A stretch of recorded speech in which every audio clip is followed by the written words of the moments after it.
Shabbat Shalom. Ok. Vamos a... Saludos a todos, a los hermanos que nos visitan. Gracias por estar con nosotros. De verdad es un honor que hayan escogido el día para estar con nosotros acá en nuestra congregación.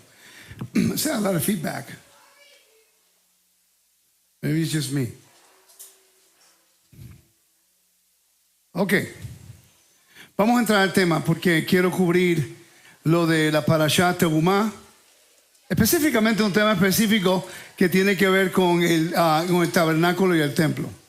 Generalmente, cuando nosotros estudiamos o hablamos del templo, muchas personas tienen objeciones acerca del templo, ¿verdad que sí? Ustedes han visto que en los últimos 4 años, it cannot connect, but it doesn't matter. If we can get it, we can get it. Sí, hold on. A ver si lo conecto, denme un segundo. Generalmente uno menciona el templo y hay diferentes tipos de opiniones. Una vez me llamaron blasfemo porque hablo del templo. ¿Puedes creer eso? ¿En serio? No, tú eres un blasfemo porque hablaste del templo. Ok. Entonces, hay diferentes opiniones. Y lo bueno es que prefiero ser una persona que se mantiene enfocado en estudiar la casa del Eterno. Y en esta tarde te voy a enseñar el por qué. Hay una razón muy importante que se alinea con el antiguo cercano oriente. El antiguo cercano oriente es el ámbito donde el pueblo de Israel vivía en el tiempo de la Torá. Ahora, cuando yo empecé a estudiar Antiguo Medio Oriente, yo también tenía mis preguntas acerca del templo, acerca si iba a ocurrir si iba a tener un templo en el milenio, lo que sea. Esas son preguntas que todo el mundo tiene, obvio, porque son un poquito fuera del ámbito que estamos acostumbrados a entender. Pero lo interesante fue que cuando empiezo a estudiar el Antiguo Cercano Oriente, me di cuenta de la razón. Yo dije, ahora entiendo. Un libro se llama el señor Victor Horowitz acerca del templo que te he construido. Cuando leí esa parte de ese libro, no leí el libro entero, leí parte del libro, yo dije, está estableciendo lo que es legitimidad y está estableciendo lo que es reinado. El templo representaba una señal de lo que es un reinado. Entonces, recuerden que si vamos al capítulo 25 del libro de Éxodo, me gustaría caminarlos en la instrucción del por qué Dios pide que se haga un tabernáculo donde la presencia de Él va a morar. Hay una razón política, religiosa, ontológica, todas estas cosas están unificadas. How in the world can you do that so fast? ¿Cómo tú lo haces tan fácil y yo no puedo? No. ¿Qué pasó? Ok. El capítulo 25 del libro de Éxodo. Antes de eso, quiero que consideremos algo muy importante. Que consideremos algo muy importante en la narrativa de estos capítulos. Hay lo que se llama el motivo de una guerra, una canción, una cena y entronamiento. Una guerra, una canción, la victoria, ¿no? Entronamiento. Después la cena y el entronamiento. Cena y entronamiento. ¿Sí? Ok, entonces, el capítulo 12 establece el tiempo de redención. 13, el 14, el tiempo de la victoria sobre el caos, cruzando el Mar Rojo, ¿verdad? El capítulo 15, la canción de entronamiento y proclamación de liberación absoluta y que Dios es el soberano. Capítulo 16, 17, el establecimiento, y el 18, el establecimiento de lo que es el orden de un campamento. El capítulo 19, la invitación del convenio. Dios hace la invitación a Israel para ser parte de un convenio, exaltando, levantando el honor de Israel de lo profano a lo santo, de lo secular a lo santo, ¿no? Le levantó su estatus. Ahora no eres cualquier nación, ahora eres la nación del Dios de la creación. Entonces, el pueblo dijo que sí. El capítulo 20, ellos escuchan las condiciones. El capítulo 21, 22, 23 son las otras leyes judiciales, cívicas, lo que quieran saber, moral o lo que sea. Y después el capítulo 24 se encuentra lo que es la ratificación del convenio. Sangre hacia el pueblo, sangre hacia el altar, vinculado con lo que es el templo, en ese momento el altar. Y el capítulo 25 comienza de esta forma. Lector, que ya me hacía falta. Lector. 25:1. Adonai habló a Moshe diciendo: Di a los hijos de Israel que tomen para mí ofrenda. De todo varón que la diere de su voluntad, de corazón, tomaréis mi ofrenda. Esta es la ofrenda que tomaréis de ellos: oro, plata, cobre, azul, púrpura, carmesí, lino fino, pelo de cabras, pieles de carneros teñidas de rojo, pieles de tejones, madera de acacia, aceite para el alumbrado, especias para el aceite de la unción y para el incienso aromático, piedras de onice y piedras de engaste para el efod y para el pectoral. Y harán un santuario para mí y habitaré en medio de ellos. Ahora, ya que dice, y harán un santuario, Mikdash, Mishkan. Dos palabras en hebreo, Mishkan, Mikdash y Mishkan. Mishkan, como he dicho anteriormente, es la estructura. Como vemos en la pantalla, estamos viendo aquí, esta es la estructura, es el Mishkan. Pero dice el Beit HaMikdash, ahí dice Mikdash, porque la intención es que la presencia del Eterno more entre medio del pueblo. Él lo dice. Dice, conforme a todo lo que yo te muestre, el diseño del tabernáculo y el diseño de todos sus utensilios, así lo haréis. Pero el versículo 8 es bien importante. Y así harán un santuario para mí, para Dios. El Eterno le dice, quiero que hagas un santuario para mí. No es para los judíos, no es para el anticristo, es para el Eterno. Dice, y después dice, y habitaré en medio de ellos. Ahora, es interesante que los mismos rabinos encontraron que ahí esa palabra puede decir dentro de ellos. Y lo vemos eso que se cumple en el Brit Hadashah, cuando ahora el Ruach HaKodesh se está con nosotros como nación y un templo. Sí, somos un templo como nación, no individuos. Eso lo vamos a leer más tarde en 1 Corintios, capítulo 1, versículo 1 al 2 y el capítulo 3, versículo 16. ¿Ok? ¿Están conmigo? Pero lo que queremos entender esta tarde es por qué lo que era un templo y lo que eran jardines era común en el mundo de la Biblia. Era común. Por ejemplo, la nube que lo guiaba de día. ¿Por qué la nube? Para nosotros, que está cubriendo el sol. No necesariamente. Para una persona de Canaán, ve la nube encima del tabernáculo y dice, ahí hay un rey. El que viene montado en la nube del cielo. Un cananeo lo hubiera entendido. Un egipcio lo hubiera entendido. Nosotros pensamos que cubriendo el sol. ¿Me siguen? Entonces, cuando empecé a estudiar el Antiguo Cercano Oriente, contestó mis preguntas del por qué Dios requiere un templo. El mismo Salomón lo dijo.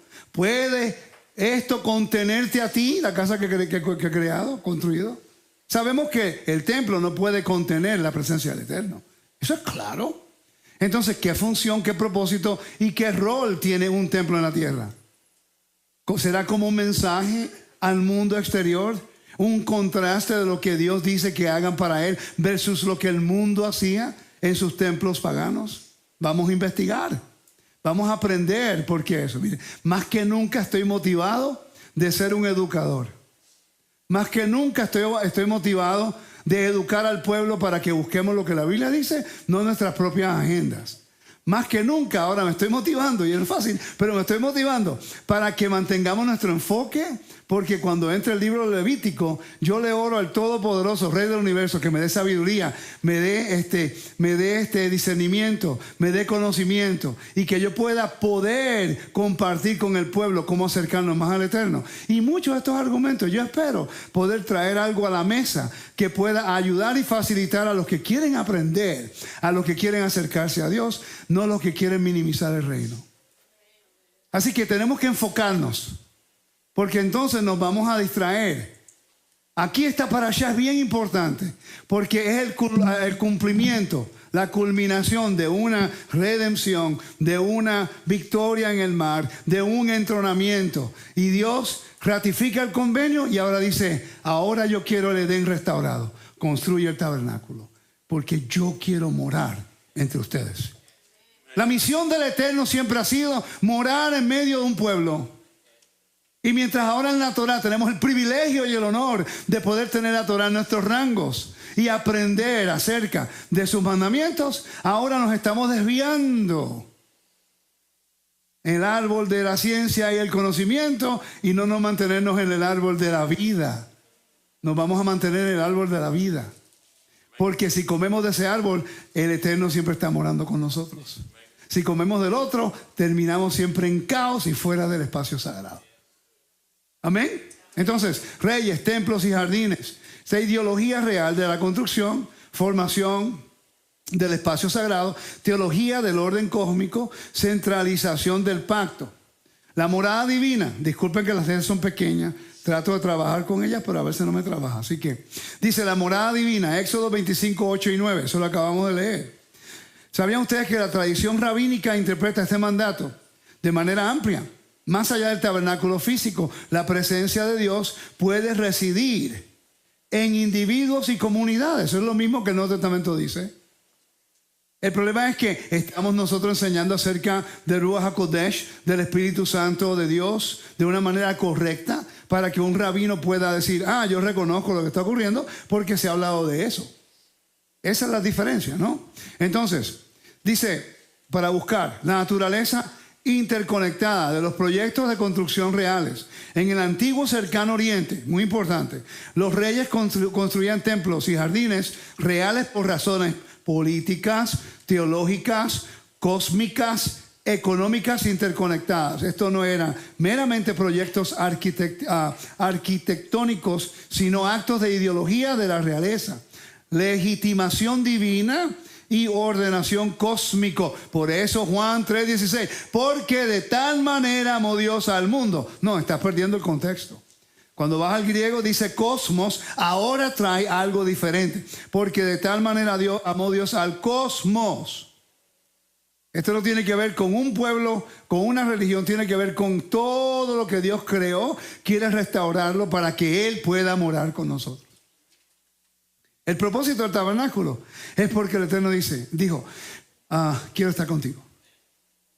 No, entonces mira qué contraste. En Antiguo Cercano Oriente, cuando estudiaba lo que era egiptología y estudiaba lo que era el Ugarit y también los Hittites, hay lo que se llaman misterios. Misterios porque pensaban que los sacerdotes tenían que darle de comer a la imagen. Le ponían maquillaje, le daban de comer. Es interesante.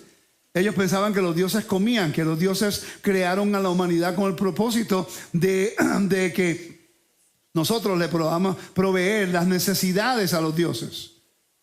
Por eso es que el templo de Jerusalén es un contraste completamente diferente. No se comía en el lugar santo, ni en el lugar santísimo, y tampoco en el área de los sacerdotes. No se podía comer nada. Se presentaba la comida, los animales, el pan, el aceite, el vino, pero no se comía nada. Si comían algo, tenía que ser fuera en los edificios alternos, ¿no? Solamente ciertas personas, pero en el templo no podían hacerlo. Para que no dijeran que el Dios de Israel está comiendo la comida. Es un contraste. El inframundo con la vida. Entonces, si el Dios de Israel va a morar en la tierra, tiene que morar en un espacio sagrado. Porque la tierra está contaminada de impureza, de muerte. Pero Él separa a un pueblo, lo santifica, le eleva su estatus y después lo pone en un espacio sagrado, con un tabernáculo donde está la presencia de Él. Y al mismo tiempo, hermana, le da todo las instrucciones necesarias para el mantenimiento de ese espacio sagrado. Te explica con detalle cada una de las restricciones y cada uno de los requisitos para presentarte delante de Dios. Ninguna otra religión lo hace. La Torah es la única específica. Y lo podemos ver cuando lleguemos a lo que es el clímax de esta redención, que es el capítulo 40. Cuando el capítulo 40, versículo 30 en adelante, habla que Moisés, cuando dedicó el tabernáculo y que la presencia, la nube cubrió el tabernáculo de reunión, versículo 34, y la gloria de Adonai llegó al tabernáculo, entronamiento, Edén restaurado. Pero el próximo versículo dice, y no podía Moisés entrar en el tabernáculo de reunión, porque la nube estaba sobre él, y la gloria de Adonai lo llenaba. Nadie pudo hacer nada. Ahora, muchas personas no continúan leyendo. El próximo capítulo del primero de Levítico, que casi nadie estudia, el Eterno hace una invitación de nuevo. La primera invitación fue de convenio. La segunda invitación es, quiero confraternizar contigo. Pero como no entendemos los términos, decimos sacrificio, todo el mundo piensa muerte. Si decimos ofrendas, corbán, acercarte a Dios. Vamos a pensarlo desde ese punto de vista. ¿Cómo nos podemos acercar a la deidad? ¿Cómo nos podemos acercar al Dios de la creación? Nosotros pensamos que Dios está tan lejos de todo esto natural, ¿no? Pero Él está buscando un pueblo que tenga lealtad, Él te da las instrucciones, Él te da la protección, la provisión, te sella con su Espíritu, después te llena de su Espíritu Santo y ahora Él quiere que tú seas su testigo de que Él existe en la forma que tú hablas, que te conduces y en la forma que te manejas representándolo a Él. Mira la invitación que después el Eterno le hace al pueblo de Israel cuando la presencia ya llegó, Edén restaurado. Lo único que Dios quiere es confraternizar con su pueblo. Y dice, llamó a Adonai a Moisés diciendo, y habló con él desde el tabernáculo de reunión diciendo, habla a los hijos de Israel y diles, cuando alguno de entre vosotros... Ya un momentico, no está diciendo solamente al rico, solamente al sacerdote, solamente al rey. No, es inclusivo. A todo Israel, cualquiera de vosotros ofrecer ofrenda a Adonai, un corbán. En otras palabras, el rey del universo le está diciendo a Moisés, dile a mi pueblo que cuando se quieran acercar a mí, esto es lo que yo quiero. No hay ningún secreto. ¿Quiere este tipo de ofrenda? Trae este animal se lo da al sacerdote, el sacerdote pasa el procedimiento, te dio hasta los mediadores para que no tenga que hacer nada. Y después encontraste gracia delante de Dios de Israel. Para nosotros eso es tan removido en nuestro ámbito, pero para el pueblo bíblico en ese momento era lo más revolucionario que ellos podían obtener. Accesibilidad a la deidad. Directa. Con un mediador que no te va a manipular, que no te va a cobrar más de lo que debe en ese momento, porque hubo fraude y hubo corrupción más tarde. Pero en este momento todos ellos estaban trabajando con el propósito de habilitar a cada persona de Israel tener accesibilidad al Rey de la creación. Imagínense. Las fiestas. Yo siempre digo que hay una ofrenda, lo dice Deuteronomio 16, en la cual no te presentarás con las manos vacías. Riyá. Yo he hablado acerca de esto aquí. Yo no entiendo por qué todavía no captamos lo que es donar para que el reino pueda seguir creciendo. No lo entiendo. El mundo judío lo entiende, donde quiera que va, prosperan. El Eterno está diciendo, quiero que tú te presentes a mí. Mira lo que dice el versículo 2. Habla a los hijos de Israel y diles, cuando alguno de entre vosotros ofrece ofrenda a Adonai, de ganado vacuno o de ovejuno, haréis vuestra ofrenda. Si su ofrenda fuese holocausto, vacuno, macho sin defecto, lo ofrecerá de su voluntad y lo ofrecerá a la puerta. Te dice dónde tienes que ir, te dice a quién tienes que ver, te dice cómo esa persona debe manipular. Hello, ¿qué más puede hacer Dios por nosotros? A veces nosotros somos tan duros y tan difíciles para hacer, how do you say that? Recíprocos con Dios, y no entendemos que lo que Él quiere es nada más estar con nosotros. ¿Cómo se hacía la legitimación de un rey delante de los ojos de un reino? ¿Cómo se decía? Israel era un esclavo, Israel salió de la opresión y salió del exilio. ¿Cómo era que cuando llegaron a Israel, Jericó no quiso ni pelear contra ellos? Mediten en eso. Un pueblo establecido como Jericó no quiso entrar en una guerra contra los hijos de Israel que estuvieron en el desierto 40 años, que no tenían nada como nación todavía, estaban desarrollándose. Porque habían unas señales que establecía que aunque Israel estuviera en el desierto, ellos tenían un rey. Y ese rey era poderoso, ese rey proveía, ese rey protegía, ese rey defendía a su pueblo. ¿Ok? Entonces tenemos que aprender estas cosas. Construcción de templos en el antiguo cercano oriente. ¿Por qué los reyes construían templos? Para legitimar la realeza a través de mandato divino. En las inscripciones reales mesopotámicas, Gudea, Nabucodonosor II, el rey afirma, eso es una de las inscripciones, que el Dios le ordenó a construir. El templo es la morada terrenal del Dios.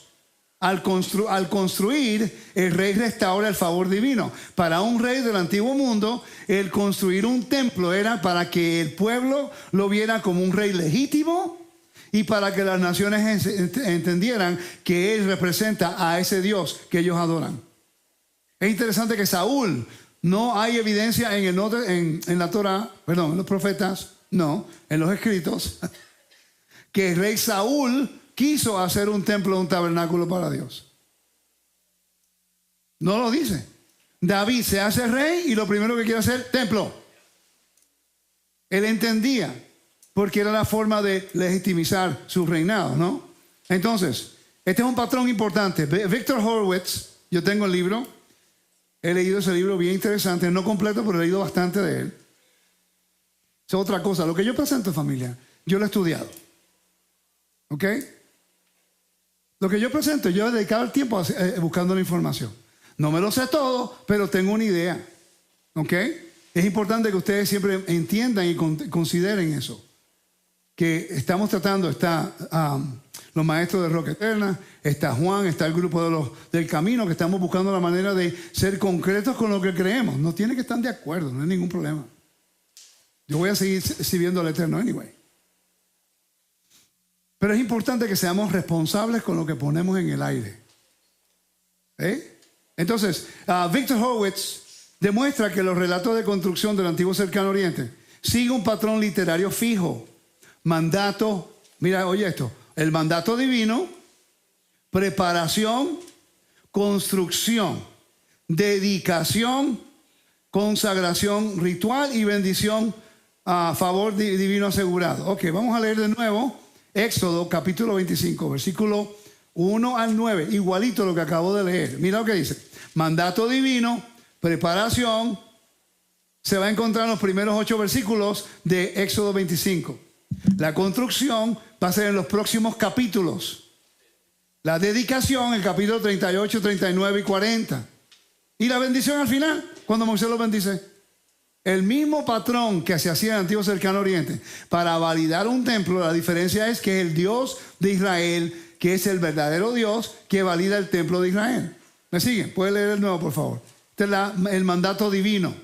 Adonai habló a Moshe diciendo: di a los hijos de Israel que tomen para mí ofrenda, de todo varón que la diere de su voluntad, de corazón. Tomaréis para mí ofrenda.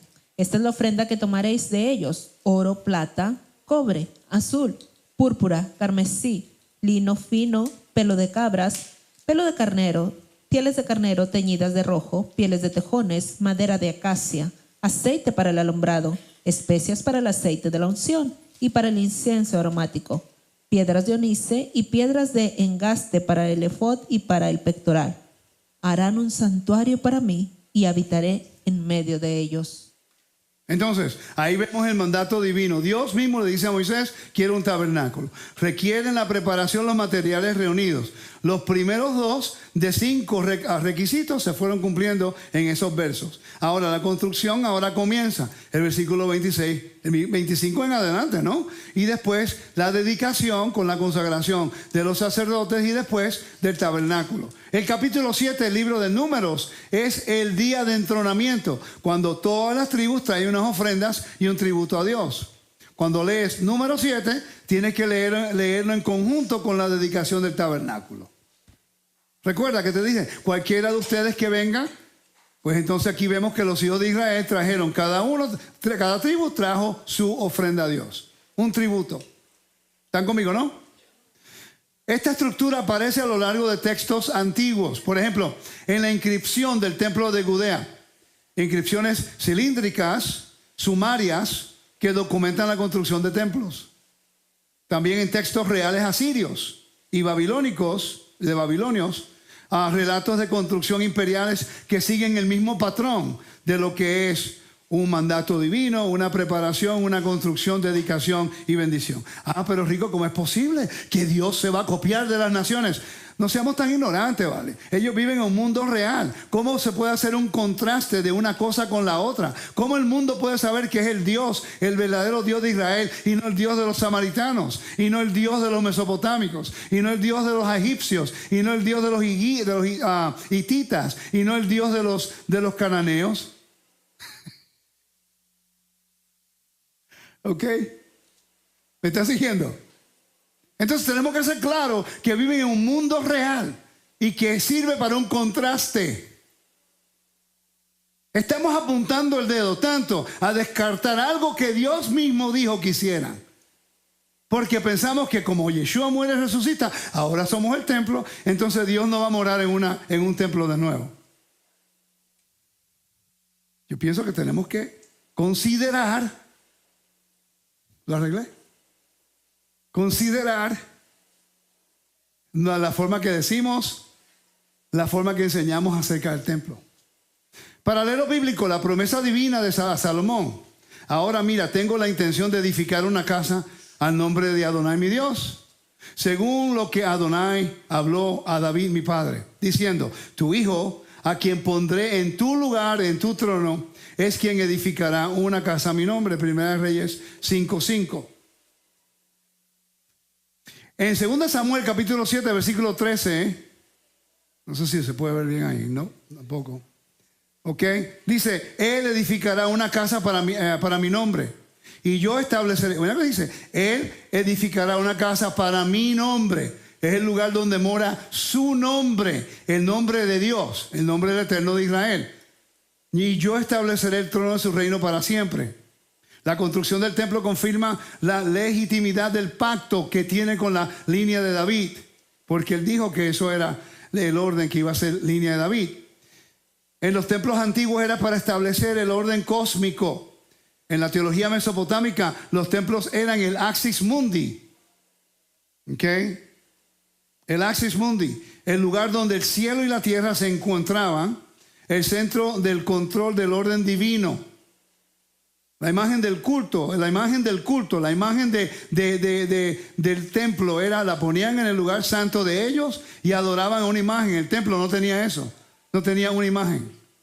Tenía que haber un ritual para ponerlo dentro de un templo. En la forma que se hacía era esto: construían el templo por el mandato, la preparación, todas esas cosas.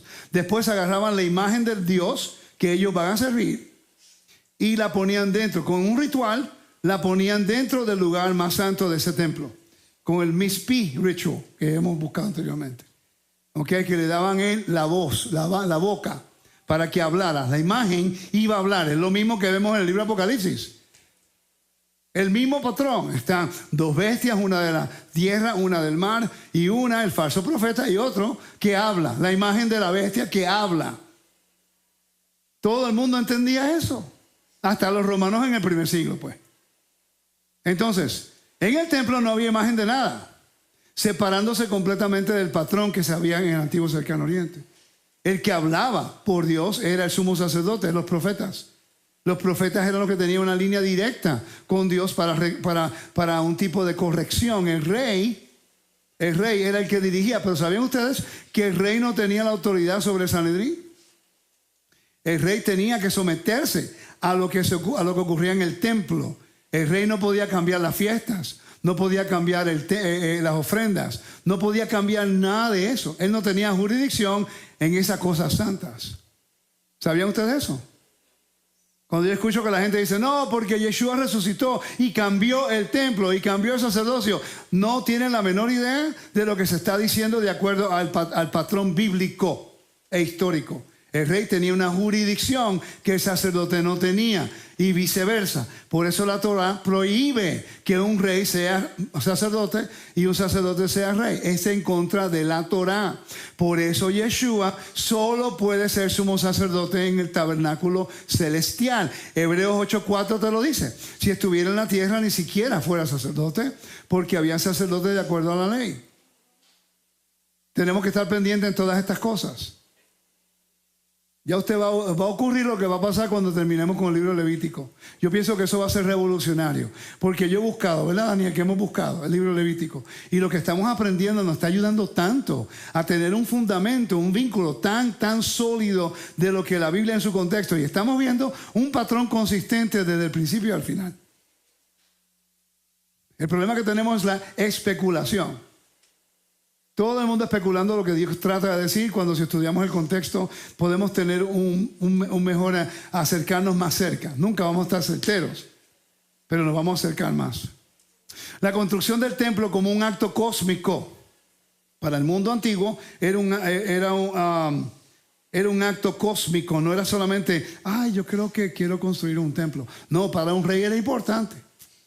Para un rey establecerse era importante. Así, la construcción de un templo era un acto de restaurar la estabilidad cósmica Es interesante que hay una profecía que el templo va a ser destruido. 40 años después que Yeshua resucita, el templo es destruido. Pero después Pablo está hablando de cómo nosotros somos un templo, utilizando el templo para enseñarnos cómo nosotros debemos ser un templo para Dios, porque Él quiere morar con nosotros. ¿Están viendo? Es lo mismo que dice Éxodo 10:25. ¿Me están siguiendo, familia? Entonces, restaurar la estabilidad cósmica, restablecer el orden en el universo. Entonces dice, recrear el orden después del caos. ¿Qué es lo que ha causado el caos en la tierra? La muerte. La muerte es lo que causa el caos y la separación. Por eso es, familia, que en el templo nada conectado con la muerte podía tener conexión con las cosas santas. Eso es lo que el templo te quiere enseñar. Dios quiere morar con nosotros, pero no puedes tener conexión con la muerte. El momento que tienes conexión con la muerte hay una separación, porque Dios es el Dios de vida. Por ende, el tabernáculo se convierte en el único lugar donde la muerte no es el propósito principal de adoración, y donde no hay conexión, donde Dios puede morar, porque Él es el Dios de vida, y los sacerdotes están en el ámbito de la vida, no en el ámbito de la muerte. ¿Me siguen? No, Rico, es mucha información. Ok, pero es el evangelio. Somos el templo y no sabemos cómo. Es raro, es como el proceso de eliminación. Nuestra fe es un proceso de eliminación. Ya somos creyentes en Yeshua. Ahora podemos comer lo que queremos. Somos creyentes en Yeshua. Ahora no tienes que estudiar la Torah. Somos creyentes en Yeshua. Ahora tampoco tienes que estudiar el templo. Somos creyentes en Yeshua. No te preocupes por los mandamientos. Entonces, ¿para qué estamos aquí? Es ilógico. Es completamente ilógico. Porque la salvación es el don que Dios da a los que creen y son fieles a Él. Entonces, ¿para qué Dios nos necesita a nosotros si no vamos a estar viviendo de acuerdo a lo que Él establece santidad, a lo que Él define santo? Por eso es que en el templo se podía poner un cerdo en el altar. Entonces, ¿por qué se come? Es que no es ilógico. Si Dios dice, este es mi templo, es lo que estoy utilizando para que aprendas cómo acercarte a mí. ¿Tú crees que Dios le hubiera complacido que usted llevara un cerdo al templo para ofrecerlo? Entonces, ¿por qué lo comen? Entonces, no esperes que yo te crea cuando tú me dices, yo soy el templo del Espíritu Santo. Pero si es que vas a comerte. O sea, como uno estudia el templo, no lo entiende. No, pero es que es buena persona. Es buena persona y tiene buen corazón. Pero es que nadie está cuestionando si es buena persona o no. Esa buena persona está desobedeciendo a Dios. ¿Sí o no? Buena persona que o no conoce el mandamiento, o no está convencido, o no le interesa, pero está haciendo lo que la Biblia dice que no se haga, aunque sea buena persona. Sí, aunque sea buena persona y no sabe, y de repente lleva un cerdo al templo, no pasa ni de un umbral. Los sacerdotes no lo van a dejar pasar por ningún lado. Entonces, ¿cuál es el propósito de un templo? Asegurar la presencia divina para hacer que el Dios habitare entre la gente. Esto hace un eco. Esto hace un eco a Éxodo capítulo 25 al capítulo 40. Yo te digo algo. Yo disfruto mucho escuchar otras personas enseñar. Créanlo o no. Aprendo bastante. A veces mi esposa me dice que por qué lo hago. Pero aprendo mucho. Aprendo qué hacer, qué no hacer, qué decir, qué no decir. Qué estudiar, qué no estudiar. A veces hacen preguntas o argumentos que yo no estoy seguro con la respuesta y voy rápido a buscar la respuesta. Aunque a la gente no le guste, uno aprende de lo bueno y de lo malo. Es la realidad. ¿Ok?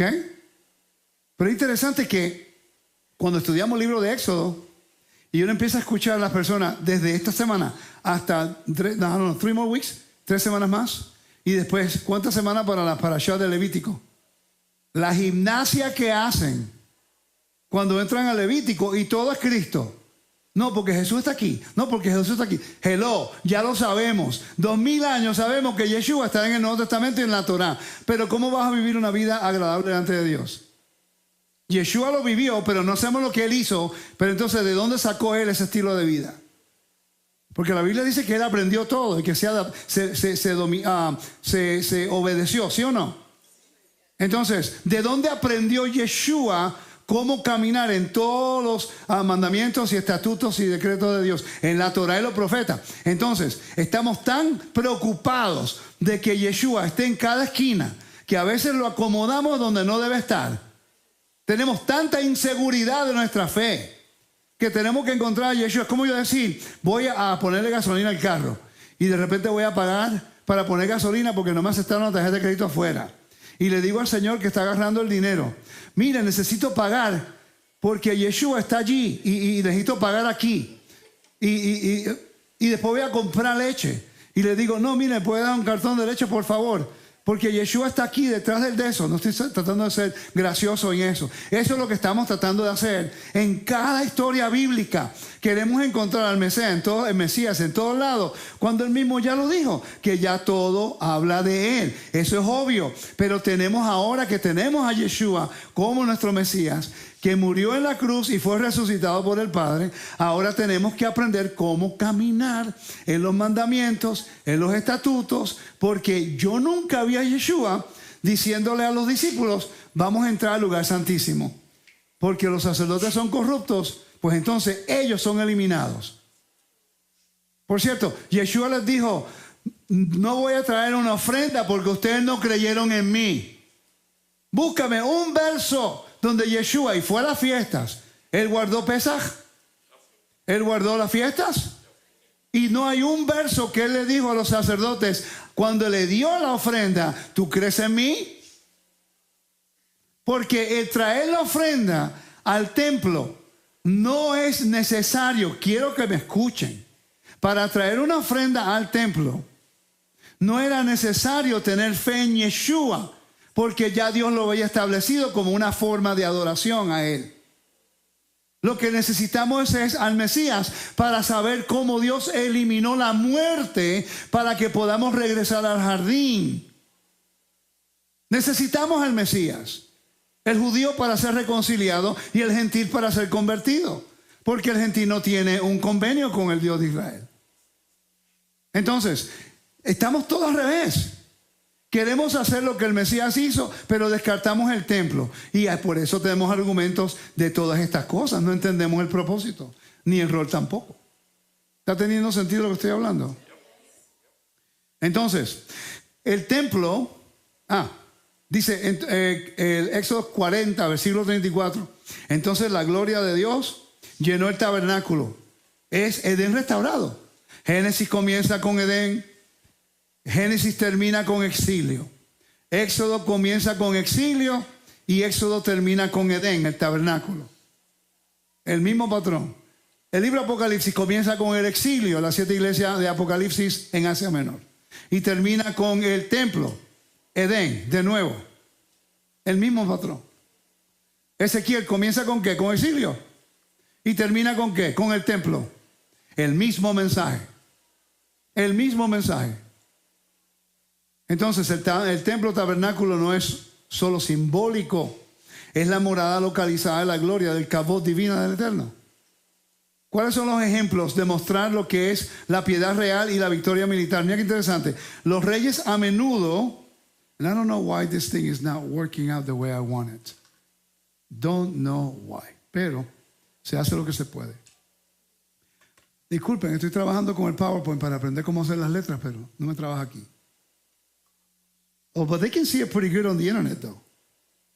Dice, los reyes a menudo reconstruían templos después de una conquista, después de desastres naturales y después de transiciones dinásticas.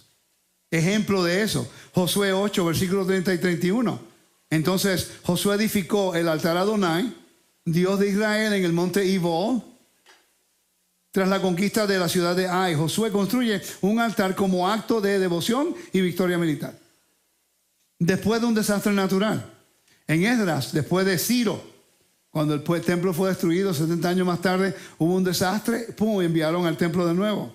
Segunda de Samuel, después de una transición dinástica, cuando Saúl muere, David se convierte en rey, y ahí en segunda de Samuel 7, versículo 1 al 13, David desea construir una casa para Dios. La construcción del templo como comunicación política. Estamos hablando de los tiempos paganos, de los templos paganos, perdón. La construcción de templos comunicaba para los paganos El Dios me apoya y el Dios derrotó a mis enemigos. Es lo mismo para Israel. Pelean contra los amalequitas. ¿Sí? Hay un templo. No hay nadie sentado en el trono. Tienen el arca del pacto, pero no hay nadie sentado en el trono. Es invisible. Psicológicamente, ¿tú sabes lo que eso hubiera causado a los enemigos de Israel? Porque ellos cargaban sus imágenes en la guerra. Y de repente ven el tabernáculo que sigue, que se podía mover de un lugar a otro. Y ven el arca del pacto. Por cierto, el arca del pacto estaba cubierta con tejelet, con el azul que la Biblia habla. Y los levitas cargándolo. Y no hay nadie sentado en el trono. Y ese pueblo que tiene un rey que nadie ve, está ganándole a todos los pueblos en el desierto. Y el maná cae todos los días. Y el agua procede de una piedra, de una roca. ¿Se pueden imaginar lo que el mundo antiguo podía haber pensado de Israel viendo todos esos milagros? Y así, igualito, ellos se rebelaron contra Dios. Igualito se quejaron del maná. Igualito se quejaron de todo. Por eso no me sorprende que hoy día ocurra lo mismo. Nosotros no hemos visto nada. ¿Ok? Las inscripciones asirias y babilonias regularmente afirman la restauración de templos como prueba del favor divino. Quiere decir que en la teología política del antiguo cercano oriente, porque la política y la religión era una, la arquitectura como propaganda y legitimación. Entonces el templo era como un centro político y económico. Eso yo lo he dicho muchas veces acá. El templo de Israel era, al igual que los templos paganos, era propietarios de tierras, eran empleadores, tenían centros de almacenamiento, tenían instituciones bancarias. Por eso en el 1800, 1900 y la primera parte del siglo XX, en los edificios antiguos de los bancos parecían templos, columnas grandísimas. ¿Por qué parecían templos? Eso es cargado a través de la historia de que los templos antes eran un centro de banco. Imagínate para Israel la destrucción del templo, lo que representaba. Completo caos. Un caos completo. Se acabó el trabajo. Vamos a decir que usted tiene y su esposo tienen son agrícolas y tienen la mejor harina para el pan del templo. ¿Ok? Tú tienes la viña y tú provees el aceite de oliva. Mientras exista ese edificio, usted tiene ahora el mejor trabajo y la descendencia que usted tenga, los hijos, tienen trabajo. Y tienen trabajo, pero tienen que haber transporte. Ahora usted tiene una empresa de transportación. Mientras usted trabaje para ellos y el templo esté vigente, usted tiene trabajo, ellos tienen trabajo. ¿Me están siguiendo? Lo que siembran, lo que recogen. El templo destruido fue el caos más grande de la historia de Israel. No solamente porque, mira qué interesante, yo leí historias antiguas del Medio Oriente cuando se destruía un pueblo, destruían el templo, abusaban a las mujeres para que ellas no pudieran tener hijos, o si tenían hijos, que no pudieran reclamar su honor. ¿Ok? Y después mataban al rey o lo llevaban cautivo. Si no lo mataban, lo llevaban cautivo. Pero si de repente no lo mataban, destruían el templo. Y lo que hacían eran, conquistaban ese pueblo, mataban al rey, abusaban de las mujeres y después destruían el templo y construían el templo de ese rey encima del otro. Como una forma de una afrenta a la autoridad de ese pueblo, de esa cultura y del Dios que una vez moró allí. Era la vergüenza más grande. En Israel lo hicieron. Lo hicieron con el templo de Júpiter, donde estaba el templo de Jerusalén. Y ahora está con el Domo de la Roca, que es musulmán. ¿Me siguen? Eso trae vergüenza. Y en vez de defender para restaurar el honor de Dios, los mismos creyentes en Yeshua, que peleó para restaurar y para limpiar de la corrupción la casa de su padre, pero los mismos creyentes del Mesías no están peleando para restaurar la casa de la corrupción, están destruyendo la casa porque no entienden el propósito del rol de Yeshua como el Mesías. Completamente al revés. Entonces, la construcción del templo como arte de gobernar es arte de gobernar, organización política, control de recursos y mensaje ideológico. ¿Por qué los reyes construían jardines? Eso es bien importante. Los jardines de los reyes. Por cierto, yo te puedo llevar a Israel. Hemos estado allí. Que fuimos a donde está el Shiloah, que es la piscina de Siloé. Inmediatamente al este de la piscina estaban los jardines de los reyes con el Gihón. ¿Ok? Ese de los reyes. En Primera Reyes habla acerca de eso y en Jeremías también. Entonces, ¿por qué ellos construían un templo, construían un jardín? Por cierto, todos los reyes del antiguo cercano oriente se consideraban como jardineros. Eran jardineros, horticultura. Ellos practicaban eso. Y algo muy interesante que puedes encontrar en el libro Cult and Cosmos, Culto y Cosmos de Morales, en la página 99 y la página 100, que habla acerca de uno de los reyes, una de las mujeres que era rey de Egipto, que fue en una gira de guerra y donde quiera que iba que ganaba, había un botín de guerra. ¿Y qué hacía ella? Entraba a los jardines de los reyes que habían sido destruidos y agarraba, y los babilónicos hacían esto lo mismo también. Ella agarraba los árboles de fruta o árboles que ella quería y los trasplantaba y los llevaba a su jardín real en Egipto. Y los asirios lo hacían también, todos lo hacían. Vamos a Salmo 92, por favor. En el templo no se permitían árboles. En el templo era ilegal. Las parashá en el libro de Números lo dice. No puede tenerlo. Pero mira qué interesante que Pablo habla de nosotros como árboles. En un momento habla de Israel, Judá como una viña, y habla como del reino del norte como un olivo. Y después en Romanos capítulo 11, el olivo silvestre y el olivo natural. Siempre hablando de árboles, algo tipo agrícola. Entonces, recuerda lo que estamos hablando de lo que es el rey, un templo, un jardín, la victoria, ¿verdad que sí? Una guerra y lo que hacían con los árboles de esos jardines cuando el rey derrotaba al rey de ese jardín. ¿Me sigue, no? Si puede leer, por favor, versículo 11 en adelante, específicamente enfocándonos en el 13 y el 14. Y mirarán mis ojos sobre mis enemigos, oirán mis oídos de los que se levantaron contra mí. ¿Qué salmo te dije? 92. Ok, es el salmo del Shabbat. Ese, sí. Okay. El justo florecerá como la palmera, crecerá como cedro en el Líbano, plantados en la casa de Adonai, en los atrios de nuestro Dios florecerán. Aún en la vejez fructificarán, estarán vigorosos y verdes, para anunciar que Adonai, mi fortaleza, es recto y que en él no hay injusticia. Cuando yo leí eso, ese Salmo 92, se supone que estuviéramos leyendo ese Salmo. Ok, Shabbat, es del Shabbat. Y habla acerca de nosotros como árboles de justicia en el sábado. Ay, que no, el Shabbat, el sábado, el Shabbat. Que tenemos que descansar, donde representa el reinado de Dios, donde representa focus, donde representa a Dios como el rey del universo, donde santificamos el nombre del Eterno y su día, que Él santificó en la creación, ¿sí? En ese día, que representa paz, que representa soberanía de Dios en la tierra, ¿ok? Es cuando este salmo se leía en el templo.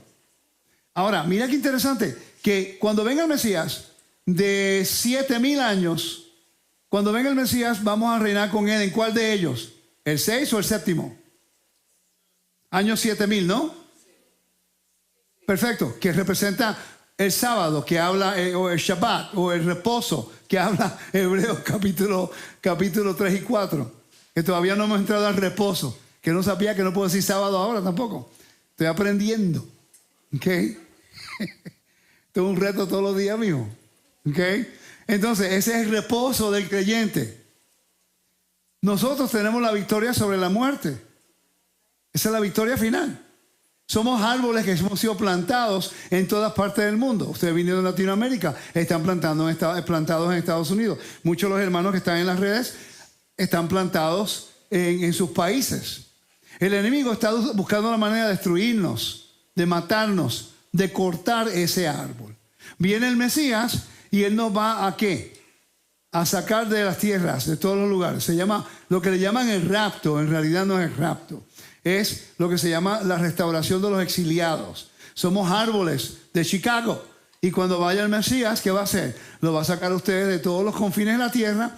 Y porque Dios le ha dado la victoria sobre el Hades y le ha dado la victoria sobre el falso Mesías, y ya la victoria fue declarada, entonces tiene que haber que una guerra, una canción de proclamación de victoria, después va a haber un entronamiento y después va a haber el templo. Y vemos los mismos patrones aquí. La diferencia es que vamos a ser sacados de todos los confines de la tierra como árboles plantados como señal de victoria para plantarnos en su casa, en el templo, en la cual no hay un árbol regular, porque es una metáfora de nosotros producir el fruto para que nosotros demos testimonio de que Dios es justo y no hay injusticia en Él. Esa es nuestra misión. ¿Se está leyendo el Salmo 92 aquí? En el Shaharit, ok. Es bueno que se haga eso siempre. ¿Están conmigo, familia? Hoy día tenemos dos opciones. O aprendemos o nos descarriamos con otras cosas. Ya ese amor de una luna de miel en la Torah, ya eso se acabó.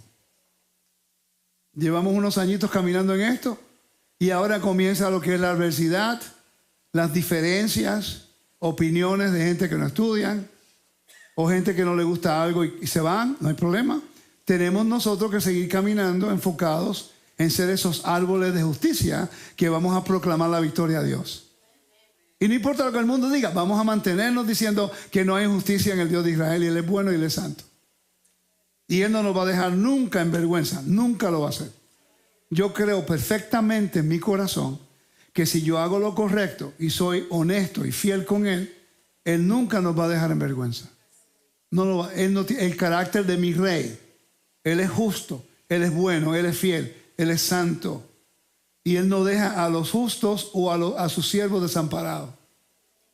Todas estas cosas sirven para ejemplos, para madurar, para enfocarnos, para seguir corriendo delante de Él. ¿Ok? Entonces, ¿por qué? Símbolo de dominio. Los jardines reales eran símbolo de dominio sobre la creación. En el pensamiento del antiguo cercano oriente, los reyes eran virreyes de los dioses. Imponían orden al caos. Y los jardines simbolaban la fertilidad controlada. Por eso le dijo a Adán, sé fructífero y multiplícate. Cuando Yeshua resucitó, ¿no pensaba Miriam que él era un jardinero? ¿Sí o no? Es interesante que Dios lo pone a él en un jardín y de ahí él resucita. Edén restaurado, todo tiene que ver con Edén. Los jardines reales asirios tenían riego artificial que representaba para ellos maestría de ingeniería sobre el agua. Árboles exóticos de tierras conquistadas, lo que acabo de decirle a ustedes. Alcance imperial exhibido botánicamente. Por eso es que Israel es una amenaza. Hay turistas de todos los países del mundo que van a Israel. Y cuando llegan, comen de la tierra, ven la tierra. Porque la tierra es buena. Muy buena. Tengo entrenadito ya, aleluya. ¿Ok? Y allí podemos ver nosotros que el Dios de Israel es bueno, justo y fiel. Tanto que aprender. Tanto que aprender. Por cierto, sabemos que los jardines colgantes era un tipo de teología imperial. En Babilonia tenían eso. Mucha gente no piensa que cuando Ezequiel está haciendo la oración en el río de Babilonia, ¿sí o no? El Keber, él vive en Babilonia, una de las metrópolis más grandes del mundo antiguo, con templos gigantescos, el Sigurat, y tenían los jardines colgantes. Él está mirando eso, una ciudad de mucho esplendor, una ciudad de mucha fama, y de repente se estaría recordando del templo. Y viene la visión del otro templo que Dios va a construir, que el Eterno le dijo que hiciera. A veces, ¿cuántos de ustedes nunca han pensado que Ezequiel está observando en el lugar porque Babilonia estaba construida alrededor del mar, el río Éufrates, y el Tigris. Corrían alrededor. Está mirando eso. Está mirando los grandes templos de Babilonia y los jardines preciosos que ellos tenían. La ingeniería del agua, como ellos subían el agua del río para que pudiera seguir dándole agua a las flores y todo eso. Las frutas. Por cierto, menos un 10% de los judíos cuando regresaron a Babilonia, menos de 10% regresaron. Los demás se quedaron en Babilonia. Dios los libera, pero dijo, no, estamos cómodos. ¿Y qué pasó? La historia de Purim, la historia de Esther. Lo mismo que los judíos de New York. No quisieron regresar a Israel. ¿Y qué ocurrieron? Ahora tienen un musulmán comunista. Ahora muchos se están yendo. El Eterno tiene que movernos a la tierra de cualquier forma. Lo va a hacer. Si no, lo mismo rabinos dicen. ¿Okay? Si no en las alas de un águila, va a ser como el viento, que el Espíritu los va a guiar de nuevo a la tierra. ¿Ok? ¿Están conmigo? ¿Lo están pasando bien? Aleluya. Mira qué interesante. Mira la declaración que hacían los reyes anteriormente. Te voy a probar lo real que es esto bíblicamente. ¿Están listos? La declaración que un rey hacía: hago florecer el desierto. Este era el mensaje implícito de cada proyecto de jardín real en el antiguo cercano oriente. Ok, vamos a ver si la Biblia de verdad. ¿Qué dice Isaías 35, 1 y 2? Se alegrarán el desierto y la soledad, el yermo se gozará y florecerá como la rosa. Florecerán profundamente y también se alegrará y cantará con júbilo. Isaías 41, 18, 19. En las alturas abriré ríos y fuentes en medio de los valles. Abriré en el desierto estanques de agua y manantiales en la tierra seca. Daré en el desierto cedros, acacias, mirtos y olivos. Isaías 43, versículos 19 y 20. He aquí yo hago cosa nueva. Abriré camino en el desierto y ríos en la soledad. Las fieras del campo me honrarán, porque dará aguas en el desierto, ríos de la soledad. ¿Qué más? Isaías 44, 3 y 4. Porque yo derramaré agua sobre el sequedal y ríos sobre la tierra árida. Mi espíritu derramaré sobre tu generación y ahí brotarán entre hierba como sauces junto a las riberas de agua. Isaías 51, 3. Porque Adonai consolará a Sión y cambiará su desierto en paraíso. Lo mismo que dice ahí, que el mundo antiguo utilizaba como un rey que conquistaba, un rey que tenía legitimidad. Lo mismo lo dice Dios en el libro de Isaías. Y te dejé Salmo 107, 35. Vuelve el desierto en estanques de aguas y la tierra seca en manantiales. ¿Cuántos de ustedes nunca habían conectado esos versos con la función del tabernáculo y un jardín como legitimidad de un rey? ¿Cuántos de ustedes nunca lo habían visto? A los hermanos en las redes me gustaría que comentaran. Hay que comentar de temas que nos ayudan a entender. ¿Ok? Algo que nos ayuda a entender la función, el propósito de Yeshua. ¿Por qué se habla de un templo en la era mesiánica? Es fácil decir, no, eso no va porque yo soy el templo. Y ahorita vamos para allá. ¿Cuál es el contraste teológico? El Dios de Israel no necesita una casa. El mismo Salomón lo dijo en 1 Reyes 8:27. Los cielos no te pueden contener, cuanto menos este templo que he construido. Exacto, pero está haciendo un contraste. Porque en el mundo antiguo, el templo de Israel es una morada elegida por Dios. El templo de Israel es una morada elegida. Dios elige morar allí. Él decide hacerlo. No es un contenedor divino. En el mundo antiguo pensaban que si construíamos un templo, el Dios venía y se quedaba, moraba con ellos. Como si fuera el único lugar que podía morar. Salomón entendía que eso no era así para Israel. El Dios de Israel tiene dominio sobre toda la creación. Toda la creación.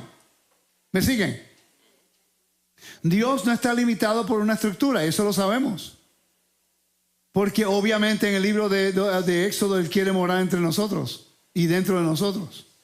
No solamente un edificio. Centrado en el pacto, es relación, no es alojamiento. Es una relación, la razón por qué quiere hacerlo. Mira qué interesante. El motivo del jardín en la teología de Israel. Ezequiel 28 presenta imágenes de Edén ligadas con la teología de la montaña en el templo.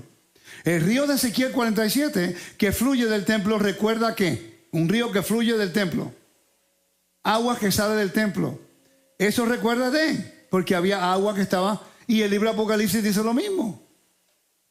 Vida restaurada y también geografía sagrada. Así era que trabajaba en el templo. Entonces, vamos a buscar en el libro de... dame un segundo. Vamos entonces a 1 Corintios. Ezequiel 43, por favor. Primero, en lo que yo busco 1 Corintios. ¿Están aprendiendo algo nuevo hoy? No se cansen de la evidencia. Mire, le voy a decir algo. Esto es importante. Algo que yo estoy aprendiendo. Soy honesto, me cuesta a veces. Porque somos entes humanos y tenemos sentimientos, ¿no? Pero yo he entendido ya que si nosotros somos honestos con la información, rectificamos y nos enfocamos en la evidencia, en la verdad, en la palabra, en su contexto, eventualmente esta audiencia que está mirando, que está midiendo toda esta información que sale de cuántos recursos hay hoy día en las redes, gente confundida, ya todo el mundo está confundido, no saben quién creer. Bueno, están comiendo comida rápida por todos lados. Y después cuando se le enseña algo concreto, algo que tiene algo de... No, es mucha información, no puedo asimilarlo. Sí, porque está comiendo McDonald's por todos lados. Te vas a enfermar.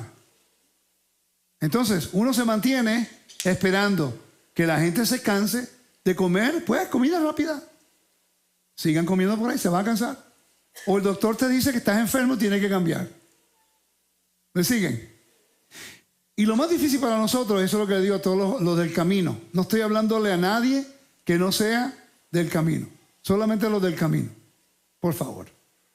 Si usted no es parte del grupito de estudio de nosotros, es bienvenido a escuchar, pero esto no se aplica para usted. ¿Okay? Tenemos que enfocarnos en la educación. Vamos a enfocarnos en ayudar a los hermanos a entender. Reaccionando a cada cosa que dice el internet, pérdida de tiempo. Okay, vamos a enfocarnos. Yo estoy tratando fuerte de mantenerme en la línea. Ahora lo que sí voy a hacer es, para los estudiantes del camino, voy a hacer algunos estudios que explican algunos puntos para que nosotros podamos entenderlo en nuestro grupo.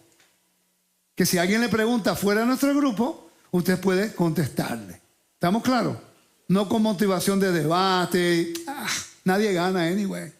Ya esto es de ego. Ya esto no es la palabra de Dios. Ahora es el ego. No, que yo puedo debatir, que yo no puedo debatir. Ok.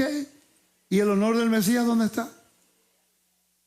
¿Y qué importa? Que podamos decir que tenemos un debate y ¿quién gana? Gané seguidores. ¿Y la vergüenza? ¿Y el honor dónde queda? Pero en los del camino queremos enfocarnos en la educación. En Roca Eterna nos enfocamos en la educación. Queremos que los miembros de la congregación y los del camino sepan y conozcan su fe. Podamos validar lo que creemos. Y siempre con la puerta abierta a aprender, a corregir, a rectificar.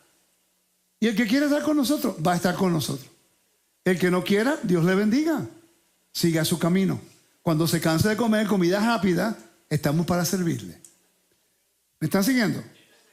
Entonces tenemos que estar claros con eso. Y vamos a estar bien. Vamos a estar tranquilos. ¿Ok? Porque en realidad queremos aprender cómo honrar a Dios. En Ezequiel capítulo 43, ¿qué es lo que dice? Vamos a escudriñar lo que es el mandato. El mandato que nos da para el templo. Siga después del versículo 1 al 12, por favor. Me llevó luego a la puerta que mira hacia el oriente. Y he aquí la gloria del Dios de Israel que venía del oriente. Y su sonido era como un sonido de muchas aguas. Y la tierra resplandecía a causa de su gloria. Y el aspecto de lo que vi era como una visión. Como aquella visión que vi cuando vine para destruir la ciudad. Y las visiones eran como la visión que vi junto al río Quebar. Y me postré sobre mi rostro. Y la gloria de Adonai entró en la casa por la vía de la puerta que daba al oriente. Y me alzó el espíritu y me llevó al atrio interior. y aquí que la gloria de Adonai llenó la casa. Entonces sí, la gente dice que el tercer templo es un templo del anticristo. Pero es ilógico porque aquí dice que la casa, la gloria del Señor llenó la casa. Entonces, ¿cómo la casa puede ser del anticristo cuando en realidad la gloria de Dios está ahí? ¿Y cómo el anticristo puede profanar algo que ya está profano por él? Tiene que ser santificado para ser profano, ¿sí o no? Ok. Dice, y oí a uno que me hablaba desde el templo, mientras el hombre estaba de pie junto a mí. Y me dijo, hijo de hombre, este es el lugar de mi trono. ¿Ves? El lugar de las plantas de mis pies, donde habitaré entre los israelitas para siempre. Hace eco a Éxodo capítulo 25. Y la casa de Israel no volverá a profanar mi santo nombre, ni ellos ni sus reyes, con sus prostituciones y con los cadáveres de sus reyes cuando mueran, poniendo un umbral junto a mi umbral. Poniendo su umbral junto a mi umbral y sus postes junto a mis postes, con solo un muro entre ellos y yo. Ellos han profanado mi santo nombre con las abominaciones que han cometido. Recuerda, esto ocurrió antes del primer siglo. Quiere decir que los líderes de Israel habían profanado el templo que Dios se le había dicho que construyeran porque él quería morar. La corrupción no es nueva, pero Dios nunca quitó la promesa de querer morar con su pueblo. Eso es lo extraordinario de Dios, que aunque el pueblo no merece que Él more entre nosotros, Él nunca quitó eso. El versículo 10 dice, y tú, hijo de hombre, describe el templo a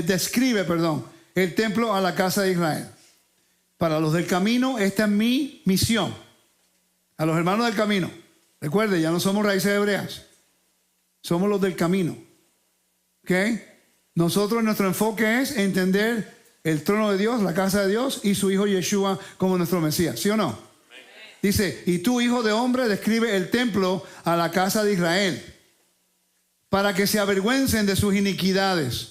¿Qué hizo la casa de Israel? Cambió el sacerdocio, cambió las fiestas, cambió el templo, adoró el becerro de oro. ¿Y qué más hizo? Todo lo que se hace hoy día está haciendo. ¿Ok? Y tomen las medidas de su plano. Y si se avergüenzan de todo lo que han hecho, enséñales el diseño del templo, su estructura, sus salidas, sus entradas, todos sus diseños, todos sus estatutos y todas sus leyes. Escribe esto ante sus ojos para que guarden todas sus leyes y todos sus estatutos y los cumplan. 279 de ellos. El libro Levítico tiene 241. Este año los del camino nos vamos a enfocar en los mandamientos del libro de Levítico. Vamos a aprenderlo. Porque si es un mandato de Dios que su templo more de nuevo entre nosotros, eventualmente, cuando venga el Mesías, tenemos que nosotros por lo menos saber qué hacer. Cómo orar al Eterno. Cómo presentarnos delante de Él. Dice el versículo 12. Esta es la ley del templo. Todo su territorio sobre la cumbre del monte, por todo alrededor, es santísimo. Así es la ley del templo. Por cierto, en el hebreo la palabra es Kadosh Kodoshim. Está utilizando el vocabulario para el monte del templo como si fuera el nombre del lugar santísimo. Versículo 13. Dice, estas son las medidas del altar en codos. Termina hablando del templo y lo primero que habla es del altar, la autoridad de Dios en la tierra. Cuando Noé salió del arca, ¿qué fue lo primero que hizo? Micrófono. Un altar. Dedicó la tierra a Dios, ¿sí o no? Perfecto. Hubo una guerra, el diluvio. Dios vence el caos, el mar. Después están en un arca. Son un tipo de rescate, kofel, ¿ok? El pitch, la brea, llama kofel, anyway, es otra palabrita que vamos a hablar más tarde. Y después salen del arca. ¿Y qué ocurre cuando sale el arca? Construye un altar. Después él hace un convenio con el Eterno. Dios le dice a él, sé fructífero y multiplícate como Adán. Y después su nombre significa Noach, que es descanso, que representa soberanía y lo que es reinado. Y después él dedica la tierra a Dios. El templo se convierte en espacio sagrado. Ahí se suponía que fuera el Edén restaurado. Y cometen el pecado moral, Canaán. Y comienza en la dispersión de nuevo.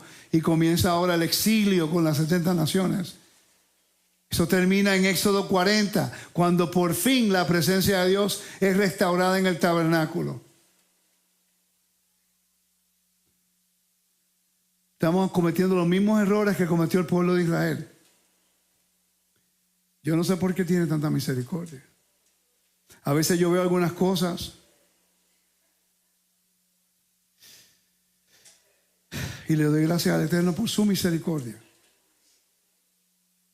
Vamos al capítulo 1 de 1 Corintios, vamos a leer. Y la razón por qué estoy trayendo esto para terminar ya mismo es porque generalmente todo el mundo que está estudiando Torah y el Nuevo Testamento te cita 1 Corintios 3:16. ¿No sabes que tú eres el templo de Dios? Y de ahí tienen un argumento de que ya el templo ya no caducó y que ahora somos nosotros el templo, pero comen cerdo y no guardan el mandamiento y todo eso. Es ilógico. ¿Cómo tú puedes ser un templo para Dios y no sabes lo que es kedusha, santidad? ¿Verdad? Pablo llamó a ser apóstol de Yeshua el Mesías por la voluntad de Dios. Y Sóstenes, nuestro hermano, a la iglesia de Dios que está en Corinto. ¿Le está hablando en el singular o le está hablando colectivamente a la congregación completa en Corinto? Vamos a ver, pastora, ayúdeme. A la congregación completa. Entonces, comienza una carta que no tenía capítulos ni versículos y está dirigida a la congregación. En inglés se entiende esto un poquito más que en español, creo yo. When you talk in English and you talk to collective unit, you say you. ¿Verdad? Estamos hablando en inglés. Aunque somos muchos, pues yo me puedo dirigir como en lo singular. Usted, o en vez de ustedes, tú. En español un poquito diferente, decimos ustedes. En plural, ¿no? Pero en inglés usan you. ¿Ok? Aquí está utilizando la iglesia y cuando Pablo le está hablando a la congregación, en una corrección en el capítulo 3, le dice, vamos a leer entonces poco a poco para terminar. Le habla a la congregación. Le dice, ¿puede leer por favor el versículo 2? A la iglesia de Dios que está en Corinto, a los que han sido santificados en Mashiach Yeshua, llamados a ser santos, con todo lo que en cualquier parte invocan el nombre de nuestro Señor Yeshua y Señor de ellos y nuestro, gracia y paz a ustedes de parte de Dios nuestro Padre y de nuestro Señor Mashiach Yeshua. Ok, ¿qué versículo estaba? Perdí. Perfecto, entonces seguimos, no vamos a leerlo todo, pero seguimos. Empieza una exhortación a la unidad. Dice, les ruego hermanos por el nombre de nuestro Señor Yeshua el Mesías, que todos se pongan de acuerdo y que no haya divisiones entre ustedes. Wow, qué similar, 2000 años más tarde. Sino que estén enteramente unidos en un mismo sentir y en un mismo parecer. Porque he sido informado acerca de ustedes, hermanos míos, por los de Chloe, que hay discusiones entre ustedes. Chacho, cuando venga Pablo a decir, ay, no, nunca dejó ese caos. Me refiero que cada uno de ustedes dice, yo soy de Pablo, yo soy de Apolo, yo soy de Kefa y otro yo soy de Cristo. ¿Está dividido el Mesías? ¿Acaso fue Pablo crucificado por ustedes? ¿O fueron bautizados en el nombre de Pablo? Yo te digo algo, si Pablo estuviera viviendo hoy día diciendo esto, nadie lo siguiera. Ese tipo, que darle, ese es el tipo de hombre que me gusta, sí. El alfa. Pablo estuviera aquí y dijera, ¿pero qué le pasa a esta gente? Con eso lo dice rapidito. Mira, doy gracias a Dios que no bauticé a ninguno de ustedes, excepto a Crispo y a Gallo, para que nadie diga que fueron bautizados en mi nombre. También bauticé a los de la casa de Estefanas. Por los demás, no sé si bautice algún otro. Pues el Mesías no me envió a bautizar, sino a predicar el evangelio, no con palabras elocuentes, para que no se haga vana la cruz del Mesías. Ahora mira lo que dice. Porque la palabra de la cruz es necedad para los que se pierden, pero para nosotros los salvos es poder de Dios. Y ahí comienza el diálogo acerca de lo que es la necedad. Vamos ahí, versículo 2:21. Pues ya que en la sabiduría de Dios el mundo no conoció a Dios, por medio de su propia sabiduría agradó a Dios mediante la necedad de la predicación salvar a los que creen. Porque en verdad los judíos piden señales y los griegos buscan sabiduría. Pero nosotros predicamos el Mesías crucificado, piedra de tropiezo para los judíos y necedad para los gentiles. Sin embargo, para los llamados, tanto judíos como griegos, que el Mesías es poder de Dios y sabiduría de Dios. Mira lo que comienza ahora el versículo 26. Lo que es sabiduría de Dios. El versículo 2. Predicando al Mesías crucificado, ¿no? Vamos a seguir, se va a poner interesante. Está enseñando acerca del Mesías. Algo está ocurriendo en Corinto que tiene que haber un problema y que está tratando de corregir. Ahora, mira que entonces, capítulo 3. Divisiones de la iglesia en Corinto. Él comienza diciendo, así que yo, hermanos, no pude hablarles cosas como espirituales, sino como a carnales. Mira lo que está diciendo él. Ustedes son unos carnales. Imagínate que yo me pare aquí al frente y le diga, familia, todos ustedes son unos carnales. A otro, sí. Como a niños en el Mesías. Imagínate qué insulto. Jolie, ¿viste, mi amor? Yo soy bueno comparado a Pablo. Mira, yo le doy gracias a mi esposa. Me vuelve loco, pero le doy gracias a mi esposa. A Dios por mi esposa. Es un trabajo muy difícil que ella tiene. Muy difícil. Porque motivación, al mismo tiempo corrección. Motivación, corrección. Corrección, motivación. Pero algo que yo puedo contar que es un amor verdadero. Y ha habido muchas ocasiones cuando ella me dice cosas y yo la veo, cuando yo la veo digo, ay, ¿qué hice ya? Y es difícil, pero le doy gracias al Eterno que tengo a alguien al lado mío que me ayuda a construir mi vida. A veces el hombre está tan cerca de sus emociones que no ve la bendición que tiene al lado de uno y yo veo la bendición que Dios me ha dado. Y si no me he saboteado en mi vida religiosa, espiritual, de ministerio, es porque Dios me ha dado una gran mujer, mejor de lo que yo merezco, que tiene paciencia, tiene tolerancia, tiene amor verdadero, sabe darme un consejo, me levanta el espíritu, me levanta mi corazón, me apoya en todo lo que yo hago, facilita para que yo pueda hacer trabajo. Y yo estoy muy agradecido. Digan lo que usted quiera de mí. Comenten lo que usted quiera de mí. Pero quiero decirlo bien claro.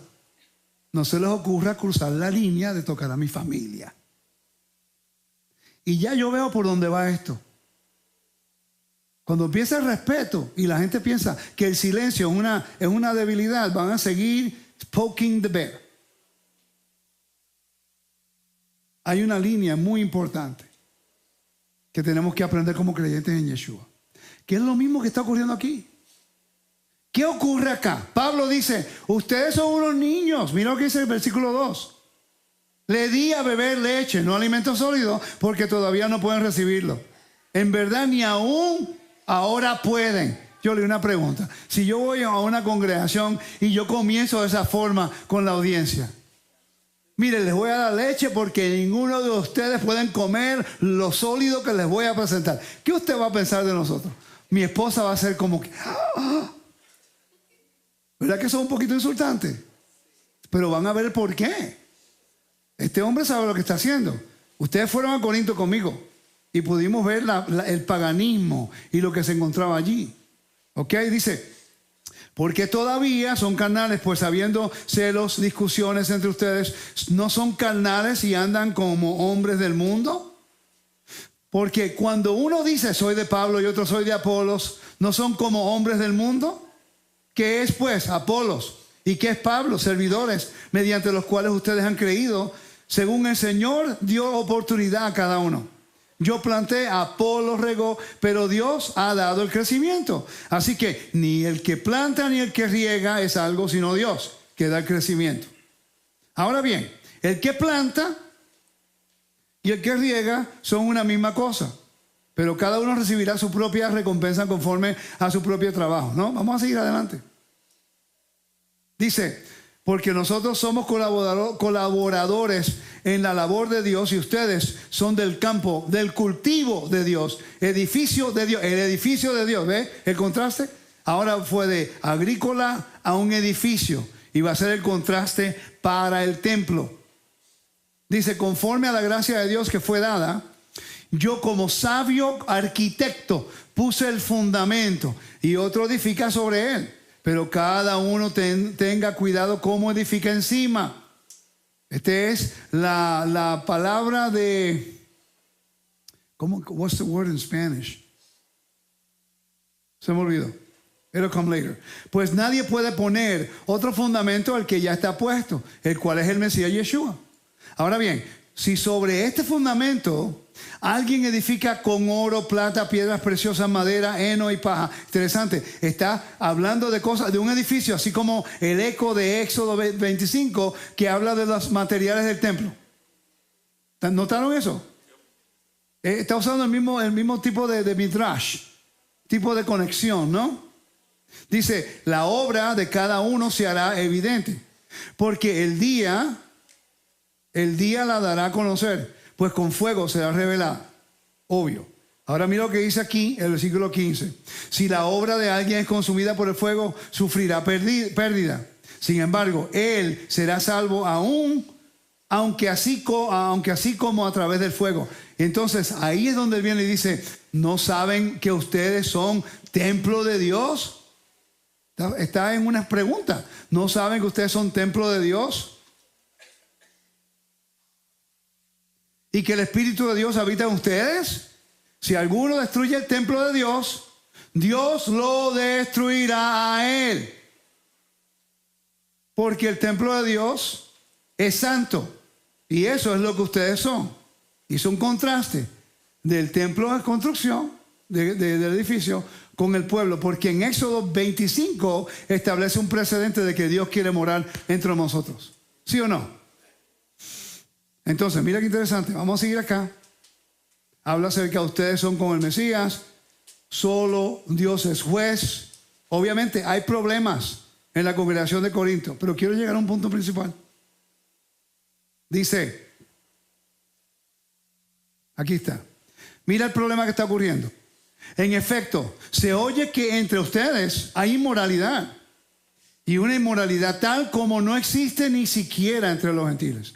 Al extremo que de quien alguien tiene la mujer de su padre. Tremendo templo en Corinto. Él está diciendo, ustedes están corruptos. Tienen ese tipo de inmoralidad. Y mira lo que dice, ni siquiera, el versículo 2, y ustedes se han vuelto arrogantes en lugar de haberse entristecido, para que el que dé entre ustedes, para que, os enseño en inglés, me cuesta, para que el que de entre ustedes ha cometido esta acción fuera expulsado de medio de ustedes. Pues yo por mi parte, aunque ausente en cuerpo, pero presente en espíritu, como si estuviera presente, ya he juzgado al que cometió tal acción. Que no se me ocurra a mí nunca decir que hemos juzgado algo de alguien en este movimiento. Entonces, ¿estamos viviendo de acuerdo al modelo del primer siglo? ¿O tenemos más miedo a lo que la gente va a pensar de lo que es correcto? Había inmoralidad y Pablo lo llamó y se lo dijo. Él fue muy claro y se lo dijo. Porque ya no hay temor a Dios. Ahora lo que nos interesa es lo que la gente piensa nada más, que estén correctos con uno. Entonces dice, en el nombre de nuestro Señor Yeshua, cuando estén reunidos, y yo con ustedes en espíritu, con el poder de nuestro Señor Yeshua, entreguen a ese tal a Satanás para la destrucción de su carne, a fin de que su espíritu sea salvo en el día del Señor Yeshua. Y después dice, la jactancia de ustedes no es buena. ¿No saben que un poco de levadura fermenta toda la masa?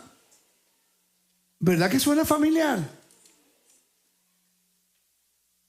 Limpien la levadura vieja para que sea masa nueva. Así como los que en realidad sin levadura, porque aún Mesías, nuestra Pascua ha sido sacrificado, una ofrenda.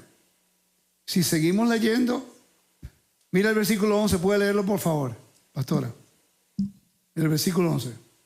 Sino que en efecto les escribí que no anduvieran en compañía de ninguno que, llamándose hermano, es una persona inmoral, o avaro, o idólatra, o difamador, o borracho, o estafador. Difamador. Wow, difamador. Qué interesante. Siga, porque tengo que continuar. Con esa persona ni siquiera coman. Pues, porque he de juzgar yo a los de afuera, ¿no juzguen ustedes a los que están dentro de la iglesia? Ahí llegamos al punto. Y por eso es que tenemos que enfocarnos nosotros en seguir aprendiendo lo del camino y buscar. Porque el mundo de afuera, que no está en convenio con el Dios de Israel, en realidad no tiene derecho de juzgar lo que hacemos nosotros. Si te pones a pensarlo, no nos consideran hermanos. Usted siga fiel a lo que Dios dice. Y si seguimos leyendo, que no tengo el tiempo, habla acerca de los tribunales, después el capítulo 8 acerca de comidas sacrificadas a ídolos. Es un problema lo que está ocurriendo en Corintios. Usted piensa que la vida en el primer siglo era simple, en un mundo greco-romano. Usted piensa que hoy tenemos conflictos y retos en todo esto. La diferencia es que Pablo se lo cantaba rapidito. Y Pablo se lo decía. Hoy no se puede hacer eso. Porque nadie respeta a nadie. No hay ningún tipo de organización. Y ya, tristemente, tenemos que enfocarnos en una comunidad que podamos vivir en armonía, pero con los siempre midiendo que servimos a Dios, que somos fieles a Dios, que el Eterno es quien merece toda nuestra lealtad sobre todo. Yo amo a Roca Eterna y respeto mucho a mis pastores, pero si algún día ellos deciden ir por otra línea, así como los quiero, me voy. Porque mi lealtad por encima de mi familia es con Dios y con su hijo Yeshua. Que esté claro eso. Yo amo a mi esposa y yo se lo he dicho a ella. Me pone a escoger entre ustedes y el Mesías. Discúlpame, yo tengo que ir con el Mesías. Porque una vez en mi vida yo escogí el mundo en vez de escoger a Dios. Y Él tuvo misericordia de mí. Y me restauró con una familia muy linda. Y yo ahora valoro y quiero ser recíproco con lo que Él me ha dado. Por ende, quiero aprender a ser fiel. Quiero aprender a ser leal.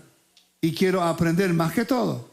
Aprender cuándo me tengo que callar, cuándo tengo que hablar, cuándo tengo que defender y cuándo tengo que permitir que Dios, el soberano, vindique a su pueblo porque hemos sido fiel con Él.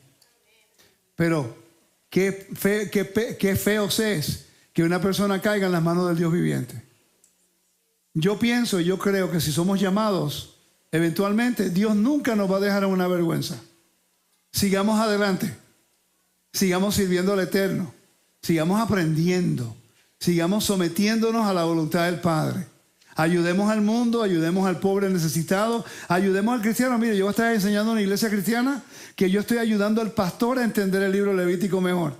El Eterno me está abriendo puertas en el mundo cristiano para influenciar con la Torah, no para que la iglesia me influencie a mí. Eso es lo que tenemos que hacer, la sal de la tierra. Darle sabor a la tierra, eso es lo que queremos hacer. Amén. Que el Eterno me lo bendiga, me lo guarde. A los hermanos en las redes, por favor, recuerden, entren a la congregación Roca Eterna o vayan también a Sabiduría en la Torah, inscríbanse en la página. Recuerde que nuestro ministerio corre por donaciones. ¿Ok? Nosotros no cobramos para nada estar aquí, pero sí por donaciones. Inscríbanse en Sabiduría en la Torah. ¿Quieren aprender? Denme una oportunidad de estudiar conmigo. Si están cansados de todo argumento por allá, por lo menos conmigo voy a hacer lo posible de enfocarme en la educación. Y así podemos aprender rápido. Y podemos aprender juntos para que el nombre del Eterno sea exaltado, glorificado y siempre honrado como Él se merece. Amén.